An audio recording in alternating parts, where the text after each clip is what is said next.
هي الحلقات تحفظني بآيات من القرآن، هي الحلقات تملأني بحب المصطفى العدنان، هي الحلقات تحفظني بآيات من القرآن، هي الحلقات تملأني بحب المصطفى العدنان، وأخلص نيتي دوما لرب واحد ديان بروح ملؤها طهور. Sure Rahman tefsiri 26. ayetten başlayıp okuyumuz inşallah. Bismillah, elhamdülillah, salatu vesselamu ala Resulillah. Esselamu aleyküm ve rahmetullahi ve berekatuhu. Tövende diktanlağa İbn Kathir rahimahullah'ın Kur'an-ı Kerim tefsiri Uygurca tercümesi Rahman suresi 26. ayetinden başlayıp okuyumuz inşallah. Euzu billahi mineşşeytanirracim.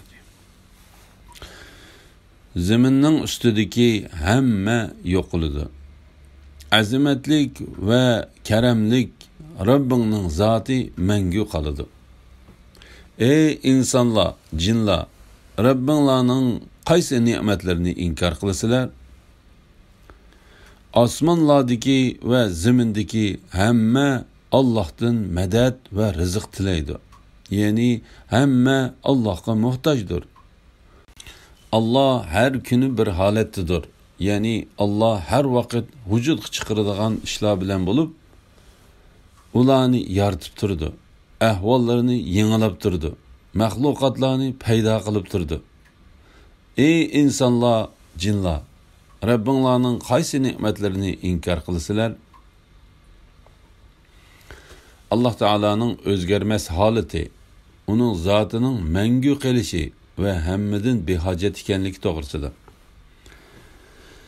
Allah Taala bu ayette ahli zaminning yo'qoladiganligini, ularning hammasining o'ladiganligini, shundaqla osmonlardagilarningmi Allah Taala xohlagan kishidan boshqa hammasining o'ladiganligini, o'zining karamlik zotidan boshqa hech kimning qolmaydiganligini xabar qildi. Shubhisizki hammadan yuksak, hamma nuqsonlardan pok bo'lgan Allah ölmeydi. Belki u hamisha hayotdir. Mangu ölmeydi. Qatada mundaq deydi. Allah Taala o'zi yaratgan barliq narsalardan xabar qildi. Ondan uning hammasining yo'qoladiganligini xabar qildi. Bir hadisda Payg'ambar alayhisalomning mundaq duo qilganligi rivoyat qilindi. Ey hamisha terik Allah, ey hamman idora qilib to'g'uchi Allah, osmonlarni va zaminni go'zal qilib yaratquchi Allah, ey azamatlik va karamlik Allah, sendan boshqa hech ma'bud barhaq yo'qdir. Sening marhamating bilan madad tilaymiz. Bizga bizning ishlarimizning hammasini yaxshi qilib bergin. Bizni ko'zni yumib ochqanchilik vaqtdimi o'zimizga yoki sen yaratgan insonlardan biriga tashlab qo'ymagin.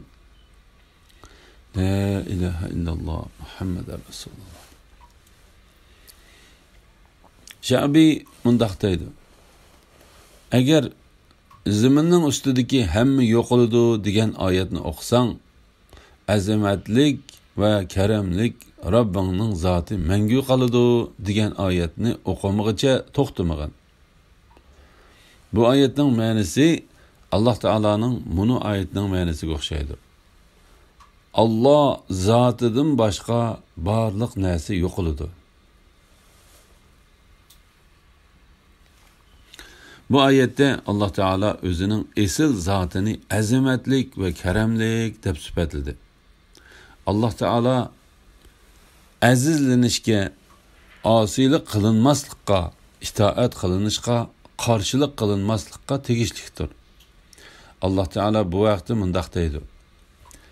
Sen Rabbingning roziligini tilab, atigan oqshomda uningga ibodat qiladiganlar, ya'ni ojiz, kambag'al musulmonlar bilan savrchan bo'lgan holda birga bo'lgin. Allah Taala sadaqa berguchilardan xabar berib mundaq deydi. Sizlarga biz Allohning roziligi uchun taom beramiz. İbn Abbas azamatlik va karamlik degan oyatni buyuk va ulug' deb tafsir qilgan. Alloh taolo butun ahli zaminning o'limda barobar bo'ladiganligi, oxirat yurtiga berishda barobar bo'ladiganligi, ondan ularning ichida azamatlik va karamlik Alloh taolo o'zining adil hukmi bilan hukm qiladiganligi to'g'risida xabar qilgandan keyin mundaq deydi: ey insonlar, jinlar, Rabbinglarning qaysi ne'matlarini inkor qilasizlar? Osmonlardagi va zimindagi hamma Allohdan madad va rizq tilaydi. Ya'ni hamma Allohga muhtojdir. Allah her kuni bir holatdadir. Ya'ni Allah her vaqt vujudga chiqaradigan ishlar bilan bo'lib, ularni yaratib turdi, ahvollarini yangilab turdi, mahluqotlarni paydo qilib turdi.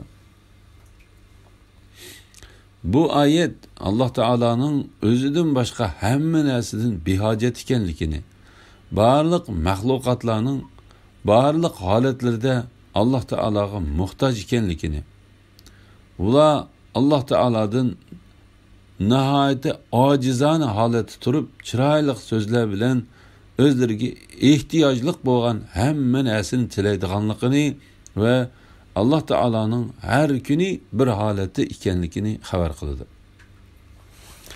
A'mash Mujahiddan Ubayd ibn Umayrning Allah her kuni bir holatdadir degan oyat haqida mundaq deganligini rivoyat qildi. Allah Teala'nın şu holati dua qilguvchining duosini ijobat qilish yoki hojatini tilguchiga tilginini berish yoki falokat basgan kishini falokatdan qutuldirish va yoki kasal kishiga shifolik berishdan iboratdir.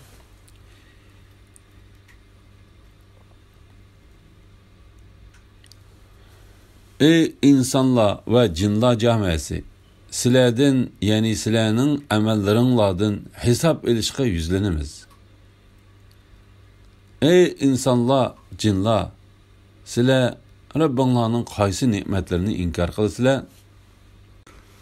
Ey jinlar va insonlar jamiyati, agar sizlar Allohning qazosidan qochib, osmonlarning va zaminning chegaralaridan o'tib ketalasanglar, o'tib ketinglar. Sizlar faqat quvvat bilan o'tib ketalaysizlar. Lekin sizlarga bunday quvvat qayerdan kelsin? Ey insonlar, jinlar, Rabbinglarning qaysi ne'matlarini inkor qilasizlar? Qiyomat kuni sizlarga qiziq o'tning yolqini va tutuni avatildi. Sizlar o'zinglarni qo'g'diy olmaysizlar. Ey insonlar, jinlar, Rabbinglarning qaysi ne'matlarini inkor qilasizlar? İnsanlar ve jinlar jamiyasini qo'rqitish va ular duch keladigan qo'rqinchli azob to'g'risida. Ey insonlar va jinlar jamiyasi, sizlardan, ya'ni sizlarning amallaringlardan hisob olishga yuzlanamiz.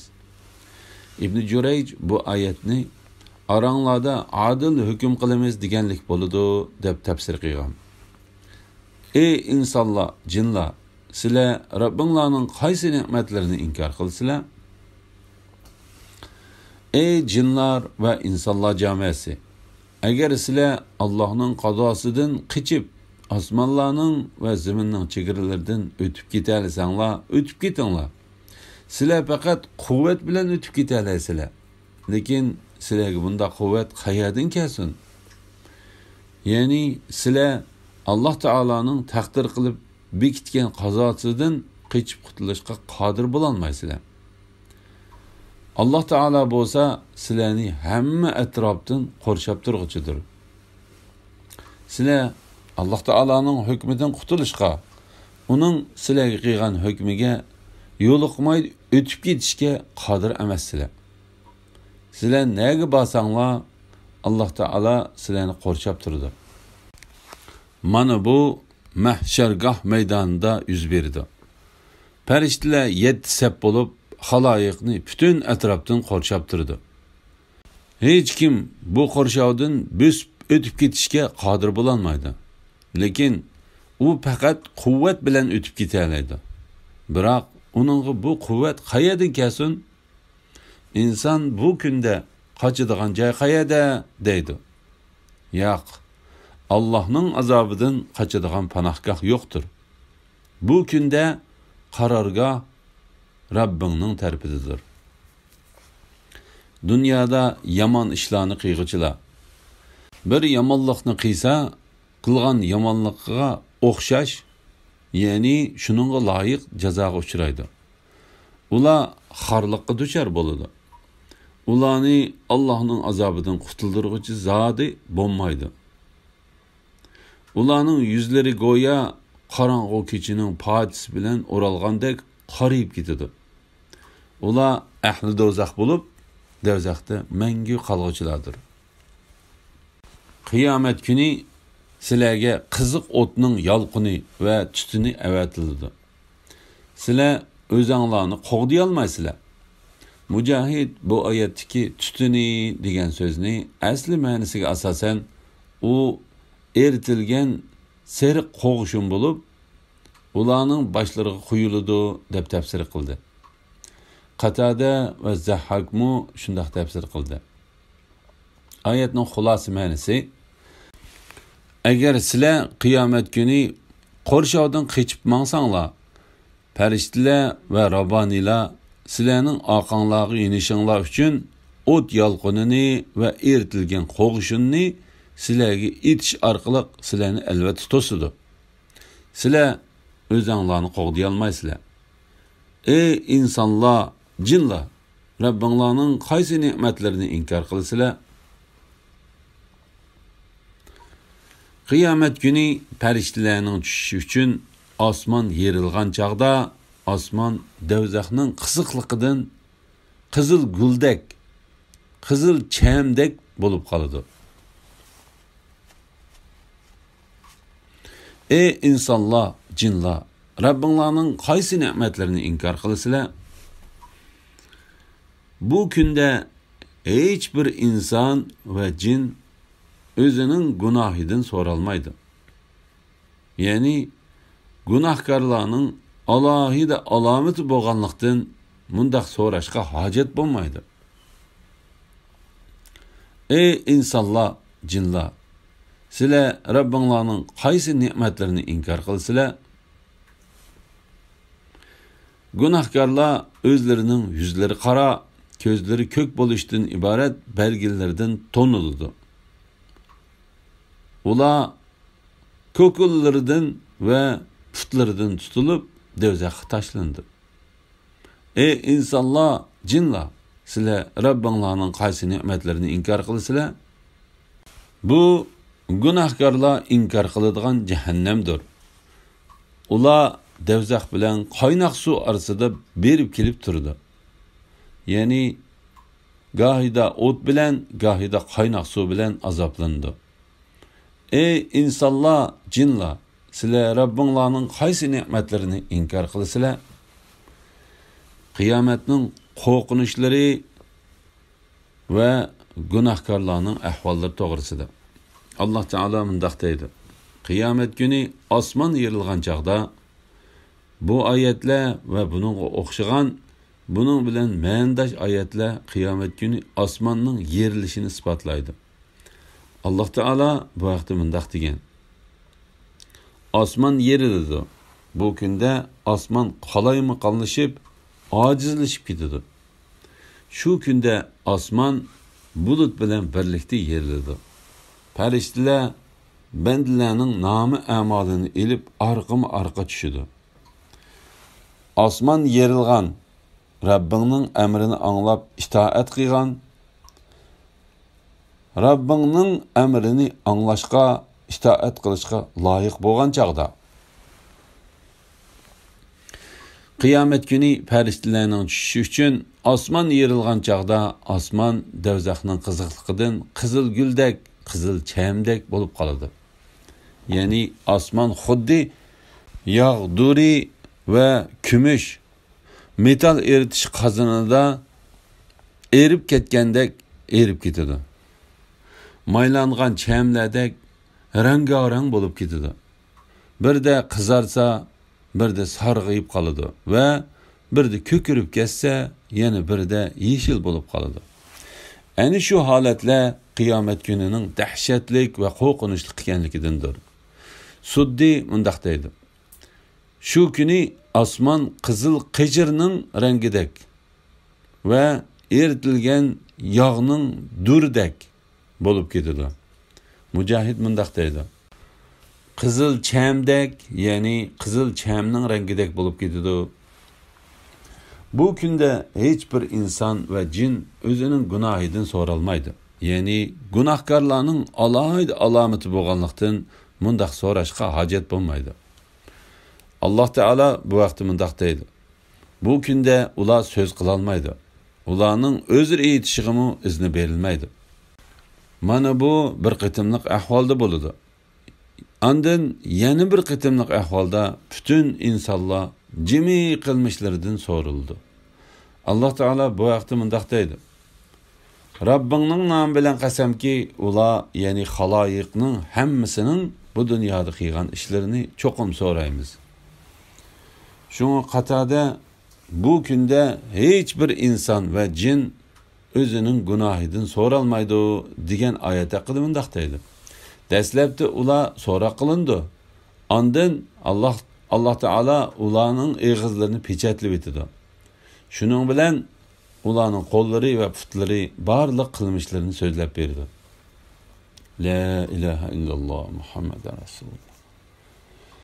Gunohkorlar o'zlarining yuzlari qora, ko'zlari ko'k bo'lishdan iborat belgilardan tonildi. Ya'ni ular o'zlarida oshkor bo'ladigan qabih alomatlardan tonildi. Hasan va Qatada mundaq deydi. Ular yuzlarining qordab ketishi va ko'zlarining ko'k bo'lishidan tonildi. Men mundaq deb qarayman. Mana bu ahvol mu'minlarning tahoratning ta'siridan peshonasi va putlarining oq bo'lib tonildiganligiga o'xshaydi. Ular ko'killaridan va putlaridan tutilib dovzaqqa tashlandi. Ya'ni dovzaqqa muakkil farishtalar ularning ko'killari bilan putlarini yig'ib, ana shu holda dovzaqqa tashlaydi. A'mash ibn Abbosning mundaq deganligini rivoyat qildi. Gunohkorlarning ko'kilisi bilan ikki puti yig'ib tutiladi. Shuning bilan uning beli tonurdagi o'tin kuyib sungandek sunudi. La havla va la quvvata illa billah. Bu gunohkorlar inkor qiladigan jahannamdir. Ya'ni sizlar o'z ko'zinglar bilan ko'rib turgan mana bu dovzax dunyodagi jig'inglarda uning borligini inkor qilgan dovzaxning dal o'zidir. Bu so'z ularga taptana, malomat, kamsitish va masxir qilish yuzidan aytiladi. Alloh taolo mundaq deydi. Ular dovzax bilan qaynoq suv orasida berib kelib turdi. Ya'ni ular gohida o't bilan, gohida uchaylarini eritib tashlaydigan eritilgan qo'g'ishindek qiziq qaynoq suv bilan azoblandi.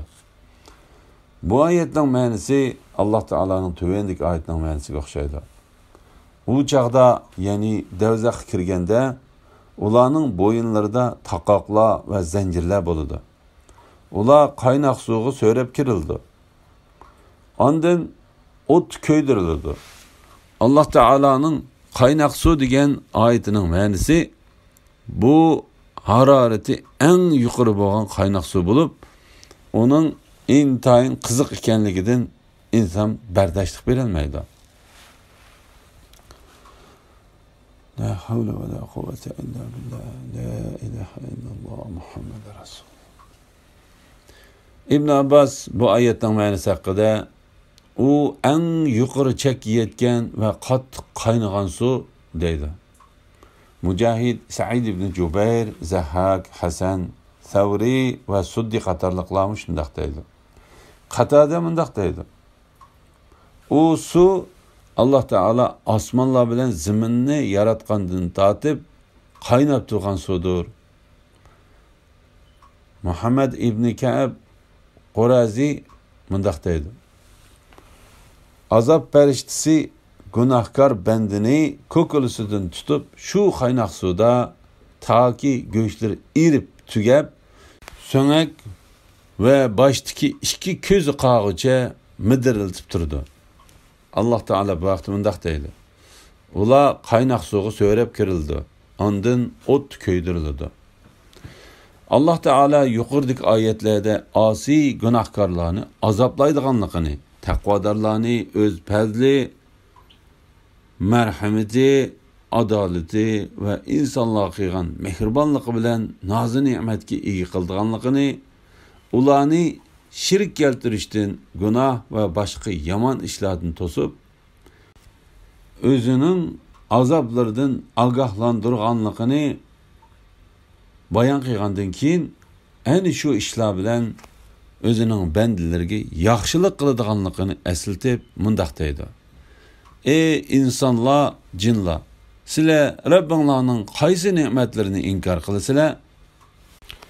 Rabbingning oldida turib hisob berishdan qo'rqqan odamga ikki jannat bor. Ey insonlar, jinlar, sizlar Rabbinglarning qaysi ne'matlarini inkor qilasizlar? U ikki jannatda turli meyvelik daraxtlar bor. Ey insonlar, jinlar, sizlar Rabbinglarning qaysi ne'matlarini inkor qilasizlar? U ikki jannatda iqib turgan ikki buloq bor. Ey insonlar, jinlar, sizlar Rabbinglarning qaysi ne'matlarini inkor qilasizlar? U ikki jannatda har meyvedan ikki xildan bor.